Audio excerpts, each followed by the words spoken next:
like to welcome you all to our 30th anniversary celebration of the establishment of our chapters.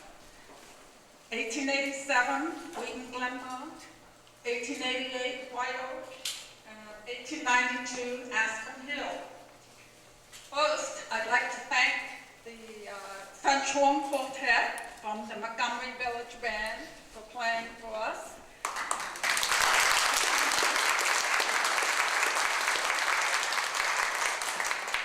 And I know that the French horns are difficult to play, so we want to thank you again for that. I really enjoyed it. I did have people tell me it was a little hard to hear talking, but that's okay. We knew that might happen. I'd also like to welcome all of our guests and members, especially our charter members, since they're the reason for our being here. And we're glad that a few of you were able to make it. And we'll have introductions of them later on in the program. I'd also like to welcome our national president, Joe Beaudoin.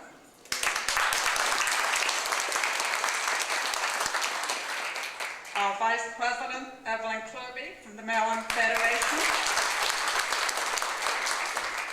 Clifton Soper, who's here representing Barbara Mikulski, Senator Barbara Mikulski.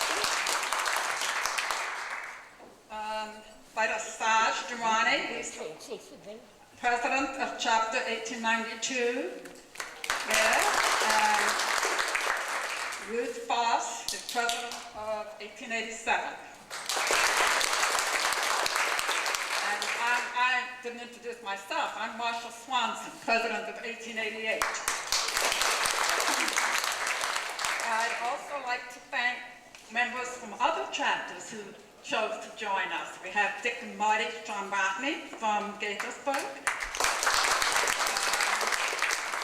Gordon Brown from Chevy Chase, 258. So I'm not sure if I left anybody out. I hope I did. Now, we were expecting Ron Bowers, our regional vice president, so maybe he'll show up later, I don't know.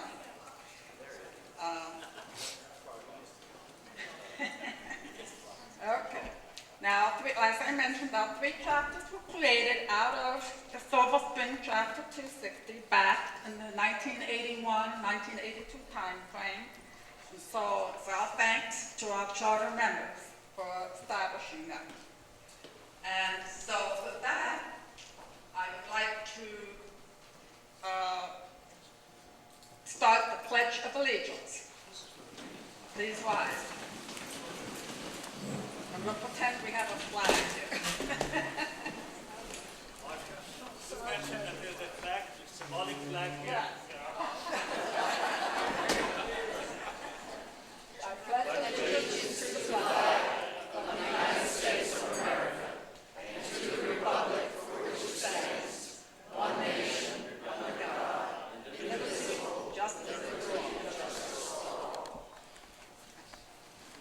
Okay, now we have asked Gordon Brown to do his entertainment. Well, you could talk about it. That's okay. We will sing. I do things the hard way. Yeah. I'm afraid you're going to have to stand up again. I'm going to do the national anthem. And I always have to tell people, your heart is not way over here. It surprises me the number of national figures, including the president, sometimes doesn't know where the heart is. There's a little bit left of center. Oh, say, can you see by the dawn's early light what so proudly we hailed at the twilight's last gleaming, whose broad stripes and bright stars through the perilous fight o'er the ramparts we watched were so gallantly streaming, and the rockets red and glare, the bumpers singing in air, gave proof through the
Lunch will be served now. As you're having a good time, I'm going to invite you to continue as best we can, and then, but I would like you to welcome our special guest today, the president of NARFE.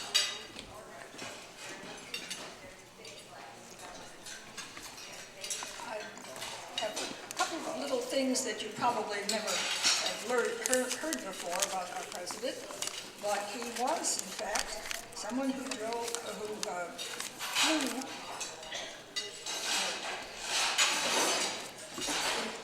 an aviation unit, bombing things over Europe in the war. I think that's pretty impressive. Okay. But he has much more to tell you about what he would like to tell us today. And I invite him to join us at the program. Thank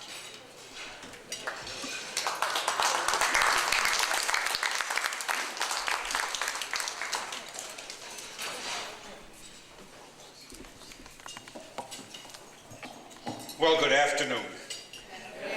And I'm really happy to be here, and I think probably you can all hear me.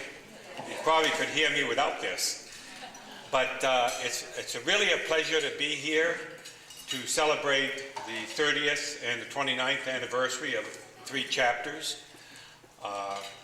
It's not often that we can do that, but it's great that some of the charter members are still here. How many of you are the charter members of any one of those 3 chapters?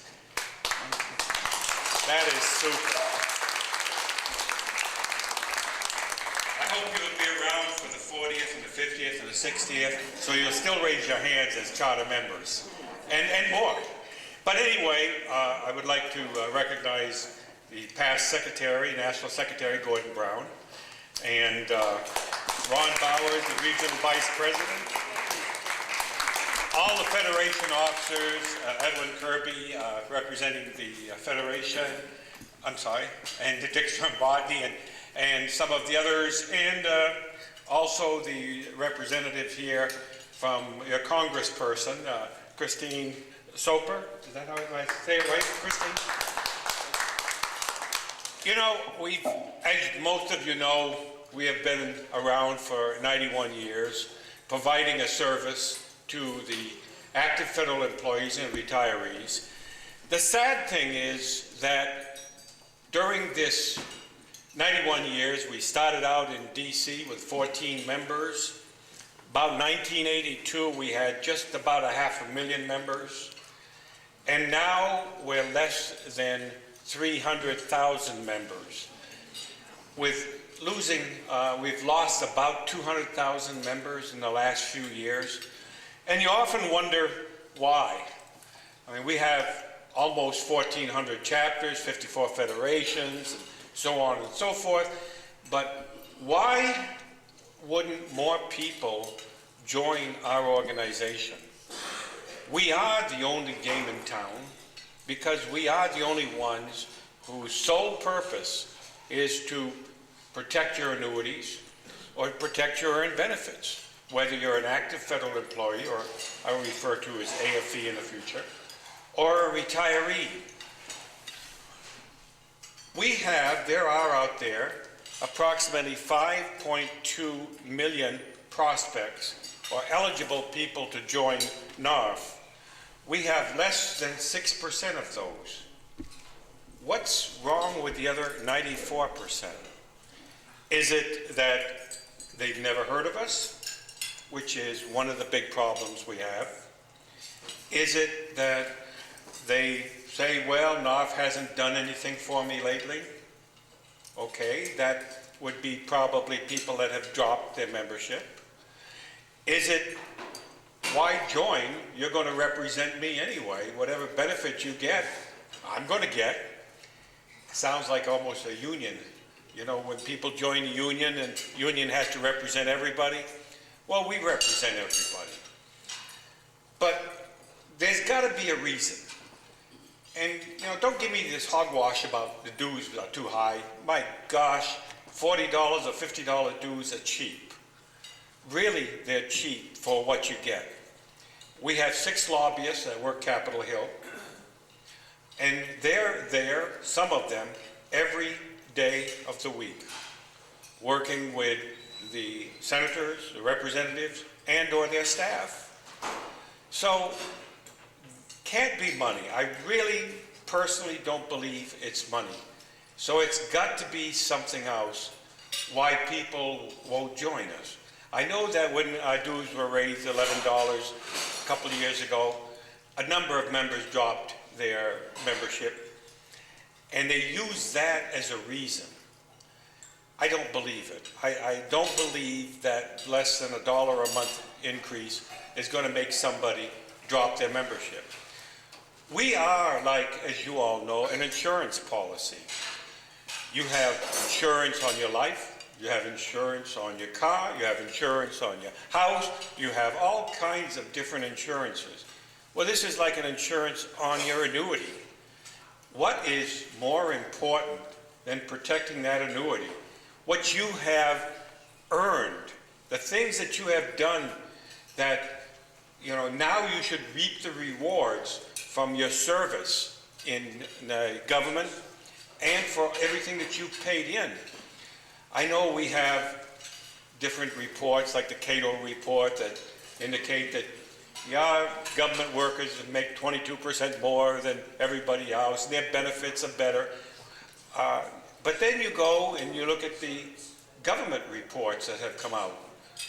And there's a couple of them from a couple different departments that'll show that the government worker, if you compare apples to apples, and you don't compare some engineer to somebody that works at McDonald's, if you compare the two jobs, the government workers are more educated, the government workers are more dedicated, they devoted 20, 30, 40, 50 years to the government, and a lot of times at a sacrifice because maybe they had to move, and a lot of times at less pay than their counterparts in private industry, and they have paid for their annuities and their retirement in the trust funds and so forth. I think, as Judy Park would have said many, many years ago when she was around, that it's the envy factor. People are envious of our retirement benefits that we paid for, that we earned, and that we're entitled to. Congress, you know, in all their wisdom, have taken away some of the benefits that we're entitled to, such as the government pension offset, or the windfall elimination program, and, you know, some of the others. If you're an active federal employee, your wages now are frozen for 2 years, and they're looking to freeze them for 3 years, and so on and so forth. But why did they take them away? Was it because people out there, their constituents, are saying, well, look at those fat cats, look at those government employees. They're not only drawing their annuities, but now they're drawing Social Security, and if they were in the military, they may be getting military benefits, and then if they went to some other company after they retired, they may be getting a 4th or a 5th annuity. Is that jealousy? I mean, you earned it. If you earned it, why can't you get it? Will we ever see the repeal of WPGPO, even though it's on our legislative agenda? I don't think so. Why? Because of the debt the country has, over $14 trillion and climbing every day, and the fact that to repeal GPO-WP would cost about $84 billion, and it affects less than 1 million people. So the government's not going to take and repeal that, even though they should. When they took and put it into place, it was wrong. But I don't see them ever doing that, not unless they take and revamp the whole Social Security system, and then maybe at that time they may do something similar. But I think we'll never see that, even though it's something we paid for we're entitled to, and yet they've taken it away from us. Well, let me move on a little bit. Going back to membership just for a minute, I was looking at your records from the Federation, and even though you're doing a great job, Dick Strombotny here has done a great job in retention and dues withholding. And I applaud him for that, because he's one of the few in the whole country that has been very active on that. But we need to do a better job. We at headquarters have taken, and the NEB has authorized, the hiring of a couple companies to assist us in membership and another one in legislation. We hired this company called Marketing General Incorporated, MGI, to try to help us grow our membership. Last fall and last early part of winter, in a November-December period, they made a bunch of calls to members who had dropped, their lapsed members. They called, and about 8,086 people or former members answered the phone, so they were able to talk to them. There were many no answered, or they hung up, or the numbers were wrong, or whatever. But they did reach 8,086. And it's interesting to note that 1,960 of them, 24% of them, renewed their membership by a cold call, by somebody they don't know, the company calling them and saying, hey, you know, you didn't renew your membership, and we'd like you to renew. And then they have a little talk that they give, which is on the website, incidentally, if you ever want to use their information and what they said. And almost 2,000 of them took and renewed the membership. What did it cost us? It cost us $53,723 to be exact, to have the company make the calls. Averaged out to about $27 a person.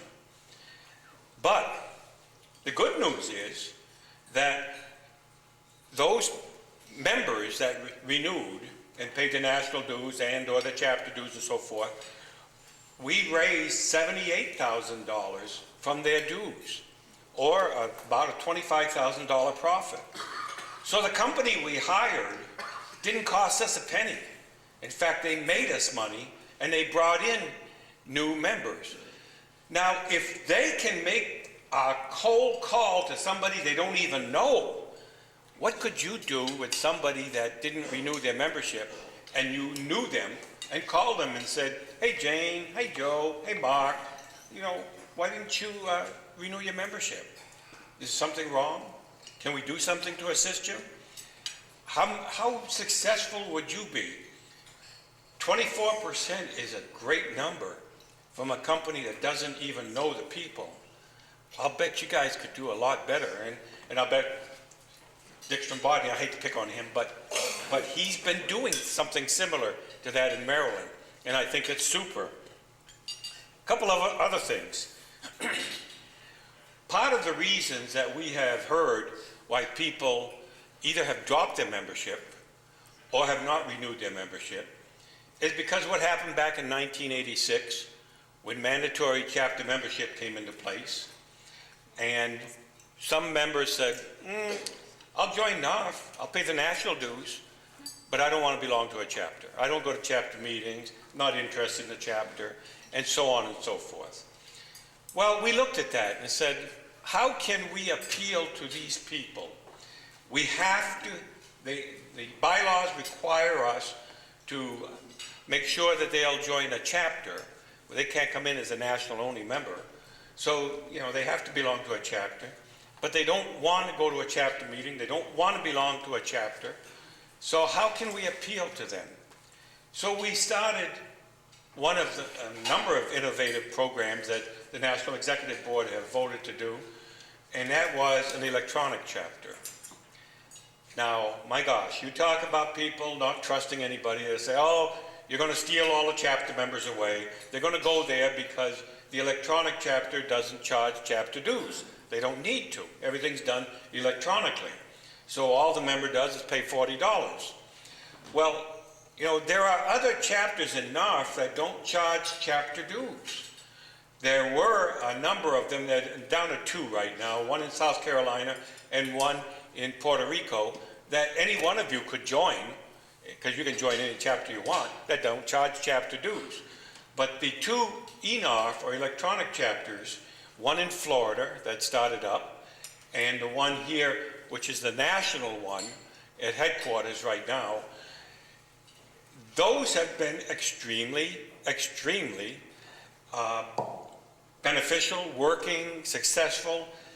They started off with 5 members in March of last year, which is what, about 12, 13 months, 13, 14 months, 15 months ago. And today, they have almost 3,900 members. It's like 3,872, I think the number was this morning when I left headquarters. That's 3,900 approximately members that wouldn't be members if we didn't have this electronic chapter. 24% of them are active federal employees that say, okay, I'll join you because I can do everything electronically. You know, I read the newspapers electronically, I pay my bills electronically, I communicate with my friends electronically, and go on and so forth. I know that you will hear people say, well, yeah, but a lot of chapter members, and you're stealing them because of the low dues, and they'll switch over. No, we had about 300 that switched over out of the 3,900.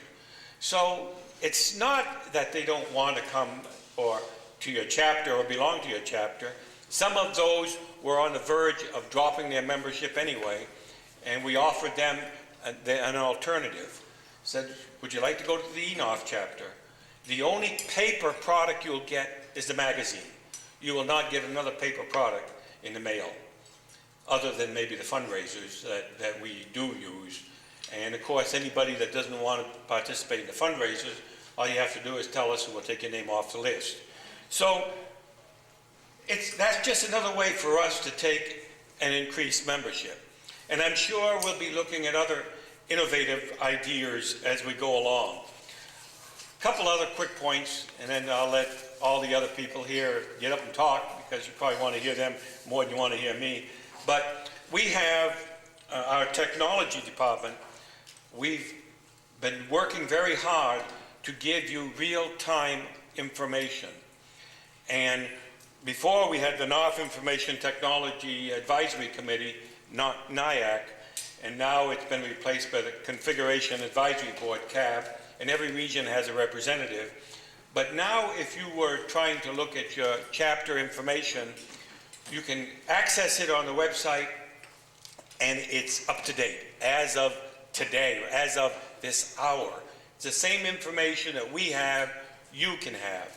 And in the future, we will be expanding all of the things that you can access, so that every information that you want, as far as who hasn't renewed the dues, how long has it been, where do they live, any information you want, it'll be real time as of the moment that you take and contact us electronically.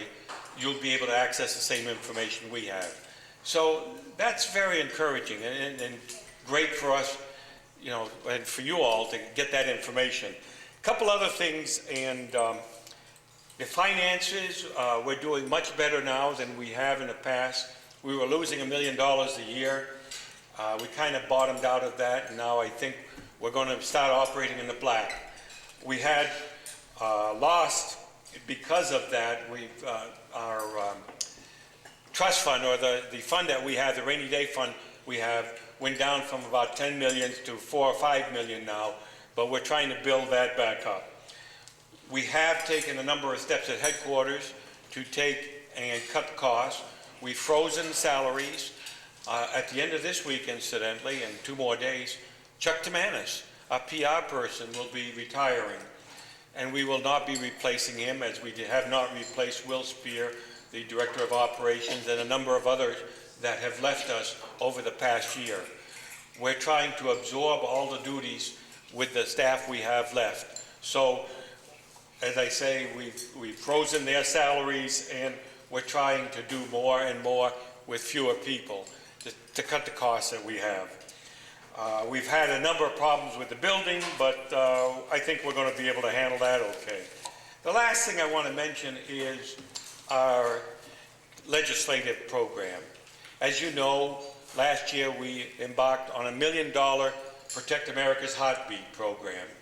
And what we were trying to do there was to